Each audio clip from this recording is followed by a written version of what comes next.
മൂന്നാം ക്ലാസ്സിലെ ഗണിതം ഒന്നാമത്തെ അധ്യായം 100-നുമപ്പുറം എന്ന പാഠഭാഗത്തിലെ തുടർന്നുള്ള പ്രവർത്തനങ്ങൾ നമുക്കൊന്ന് പഠിക്കാം. നോട്ടുകളും നാണയങ്ങളും. ഞായറാഴ്ച ലഭിച്ച തുകയിൽ ഏതൊക്കെ നോട്ടുകളും നാണയങ്ങളും ഉണ്ടാക്കാം? നോക്കൂ, ഇവിടെ 775 രൂപയുണ്ട്. ഇതിനെ നമുക്ക് നോട്ടുകളും നാണയങ്ങളുമായി പല വിധത്തിൽ എഴുതാം. ഇവിടെ നോക്കൂ, ഇവിടെ 3 എണ്ണം എഴുതിയിട്ടുണ്ട്, ബാക്കിയുള്ള 3 എണ്ണം നമുക്ക് എഴുതാം. ഇവിടെ 7 100 രൂപ, 7 10 രൂപ, 5 1 രൂപ, ഇതെല്ലാം കൂടെ ചേരുമ്പോൾ എത്ര രൂപയായി? 775 ആയി. അതുപോലെ 1 500 രൂപ, 2 100 രൂപ, 1 50 രൂപ, 5 5 രൂപ, ഇത് ചേരുമ്പോൾ 775 ആയി. അതുപോലെ 4 100 രൂപ, 6 50 രൂപ, 3 20 രൂപ, 1 10 രൂപ, 2 2 രൂപ, 1 1 രൂപ, ഇത് ചേരുമ്പോൾ എത്രയായി? 775 ആയി. അതുപോലെ നമുക്കിവിടെ എഴുതാം 3 200 രൂപ, 3 200 രൂപ. 200 രൂപ നോട്ട് കണ്ടിട്ടുണ്ടോ എല്ലാവരും? 1 100 രൂപ,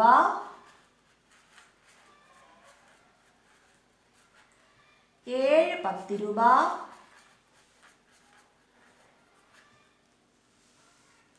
5 1 രൂപ. ഇത് ഇത്രയും ചേരുമ്പോൾ എത്രയാവും? 775 ആകും. അതുപോലെ 1 500 രൂപ,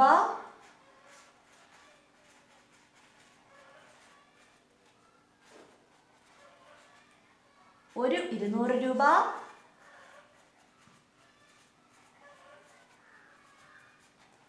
3 20 രൂപ,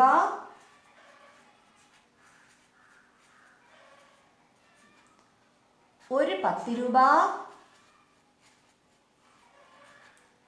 1 5 രൂപ. ഇത്രയും ചേരുമ്പോൾ എത്ര രൂപയായി? 775 രൂപയായി. ഇനി വേറൊരു വിധത്തിൽ നമുക്ക് എഴുതാം. 1 500 രൂപ,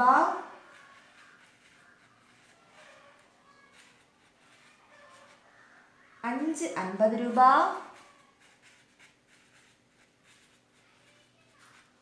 1 20 രൂപ,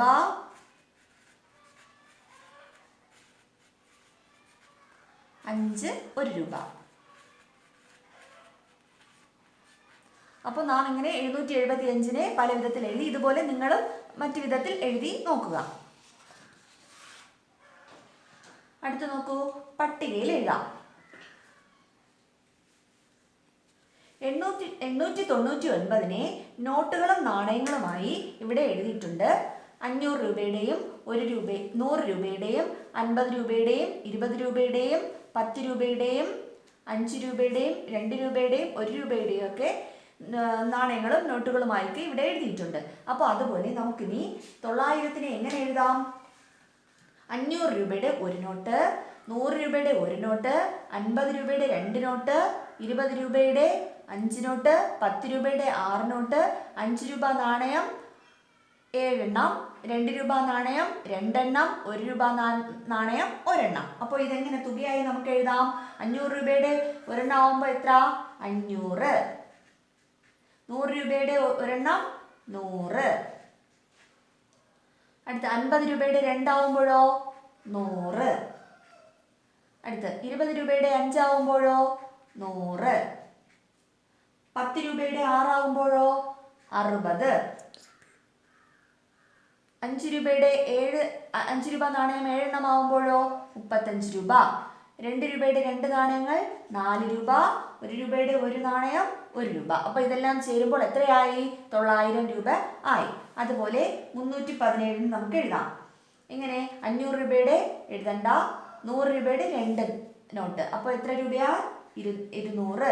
50 രൂപയുടെ 1 നോട്ട് 50. 20 രൂപയുടെ 2 നോട്ട് 40. 10 രൂപയുടെ 1 നോട്ട് 10. 5 രൂപയുടെ 5 രൂപ നാണയം 2 എണ്ണം, അപ്പോൾ 10. 2 രൂപ നാണയം 3 എണ്ണം, അപ്പോൾ എത്രയാണ്? 6. 1 രൂപയുടെ 1 നാണയം. അപ്പോൾ ഇതെല്ലാം കൂടെ കൂട്ടുമ്പോൾ എത്രയായി? 317 രൂപ ആയി. അതുപോലെ 925-നെ നമുക്ക് എങ്ങനെ എഴുതാം? 500 രൂപയുടെ 1 നോട്ട്, അപ്പോൾ എങ്ങനെ എഴുതാം? 500. 100 രൂപയുടെ 2 നോട്ട്, അപ്പോൾ എത്ര എഴുതാം? 200. 50 രൂപയുടെ 2 നോട്ട്. അപ്പോൾ എത്ര എഴുതാം? 100. 20 രൂപയുടെ 5 എണ്ണം. അപ്പോൾ എത്ര? 100. 10 രൂപയുടെ ഒരു നാണയം, 5 രൂപ നാണയം 2 എണ്ണം. അപ്പോൾ 10 എന്ന് എഴുതാം. 2 രൂപ നാണയം 2 എണ്ണം. അപ്പോൾ എത്ര എഴുതാം? 4. 1 രൂപയുടെ ഒരു നാണയം. അപ്പോൾ എത്ര എഴുതാം? 1. ഇതെല്ലാം കൂടെ കൂട്ടുമ്പോൾ എത്രയായി? 925 ആയി. അടുത്ത് നോക്കൂ, കളങ്ങൾ പൂർത്തിയാക്കാം. ഇവിടെ വിട്ടുപോയിട്ടുള്ള കളങ്ങൾ നമുക്ക് പൂർത്തിയാക്കാം. 5 നൂറുകൾ, 2 പത്തുകൾ, 4 ഒന്നുകൾ. ഇത് ചേരുമ്പോൾ സംഖ്യ എത്രയാണ്? 524. അപ്പോൾ അടുത്തത് ഇവിടെ എഴുതിയിട്ടില്ല. ഉത്തരം 632 എന്ന് എഴുതിയിട്ടുണ്ട് സംഖ്യ. പക്ഷേ അത് നമുക്ക് എങ്ങനെ നൂറുകളും പത്തുകളും ഒന്നുകളുമായി എങ്ങനെ എഴുതാം? ഇവിടെ ഒന്നുകളുടെ സ്ഥാനം എത്രയാണ്? 2.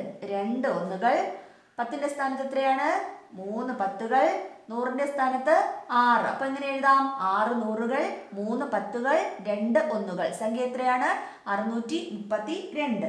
അടുത്ത് നോക്കൂ, 700 അധികം 90 അധികം 8. സംഖ്യ എത്രയാണ്? 798.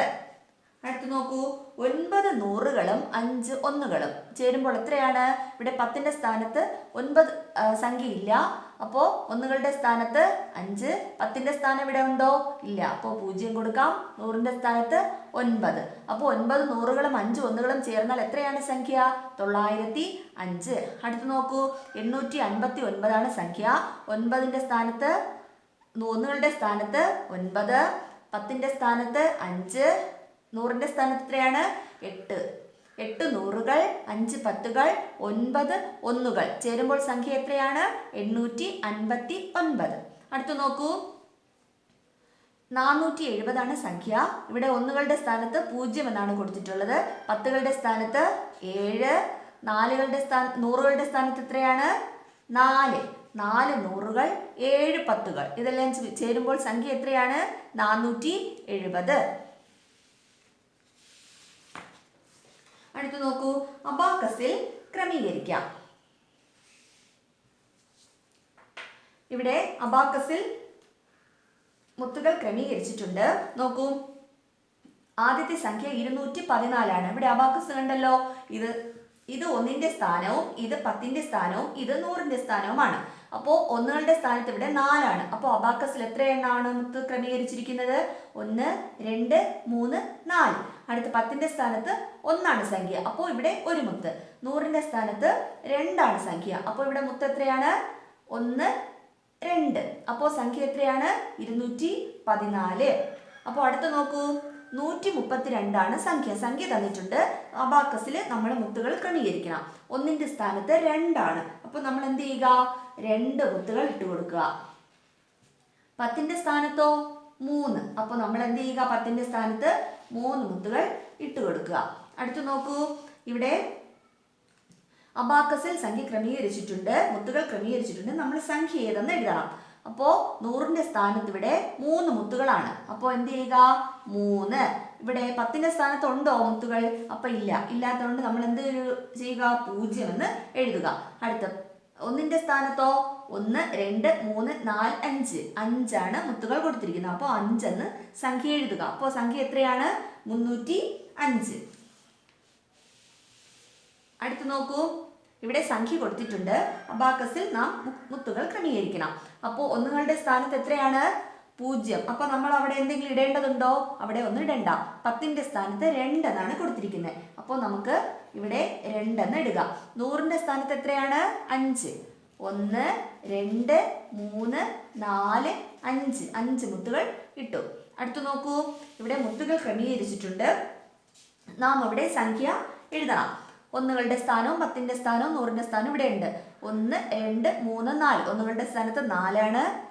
10ന്റെ സ്ഥാനത്ത് 1, 2, 3, 4. 10ന്റെ സ്ഥാനത്തും 4 മുത്തുകളാണ്. 100ന്റെ സ്ഥാനത്ത് നോക്കാം. 1, 2, 3, 4. 100ന്റെ സ്ഥാനത്തും 4 മുത്തുകളാണ്. അപ്പോൾ സംഖ്യ എത്രയാണ്?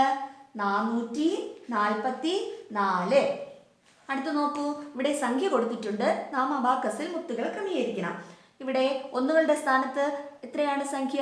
0. അപ്പൊ ഇവിടെ എന്തെങ്കിലും ഇടേണ്ടതുണ്ടോ? ഒന്നും ഇടണ്ട. 10ന്റെ സ്ഥാനത്താണെങ്കിലോ അതും 0ആണ്. അപ്പൊ 10ന്റെ സ്ഥാനത്ത് നമുക്കൊന്നും ഇടണ്ട. അപ്പോൾ 100ന്റെ സ്ഥാനത്ത് എത്രയാണ്?